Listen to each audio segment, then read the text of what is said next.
time we answer a question on your stock in a little segment we like to call Your Stock, Our Take. Buy, sell, or hold. Yeah, okay, let's look at Lightspeed Commerce, our Your Stock, Our Take for the week. The symbol is, or the company is Lightspeed Commerce, symbol is LSPD on the TSX, trades around $25, $3.75 billion market cap.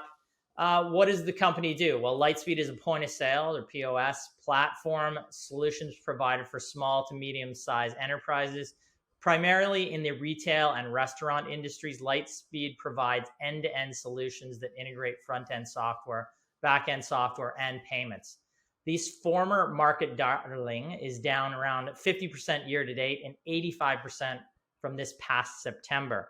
Now, we last reviewed Lightspeed in this Your Stock, Our Take segment when it traded at $117 in August 2021. Fundamentally, then, it traded at roughly 55 times EV to sales on a trailing basis and 23 times what management expected forward sales, with no earnings, cash flow, or even adjusted EBITDA. The market cap was close to $20 billion at that point. While revenue growth was great and the balance sheet was great, the stock was grossly expensive. And as we said, it didn't meet our minimum criteria, which would be cash flow. We advised investors to stay clear at that point. Now, let's see where the company is today. As you know, the share price, as we know, has cratered since then. But the recent financials, we want to look at the company again with fresh eyes and see where the business is. Well, Q1 fiscal results, 2022, I believe. Revenues rose 50% to 173.9 million. Net loss came in at around 100 million compared to 49 million in the same period last year. On an adjusted basis, adjusted EBITDA was a loss of 15.6 million. Lightspeed does have 915 million in unrestricted cash and cash equivalents, so a strong balance sheet.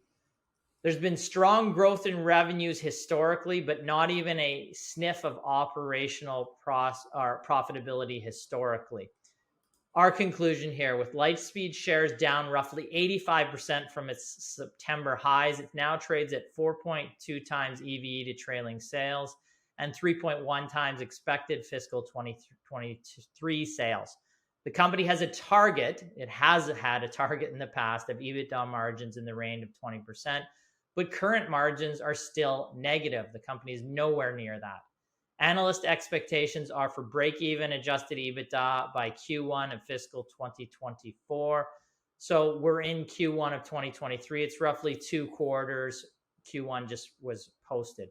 This is positive if achieved, but from a valuation basis, we're not talking about real cash flow and certainly nothing close to actual earnings per share. Philosophically, we find it poor investment practice to buy businesses on promises of future earnings if the management team has never operated the business from a cash flow positive position, particularly if one of the primary drivers of growth has been acquisitions. The balance sheet is great and M&A activity can add growth, but based on the current and even next year's expected numbers, the stock continues to remain expensive, or at the very least hold a higher level of risk than we are comfortable with.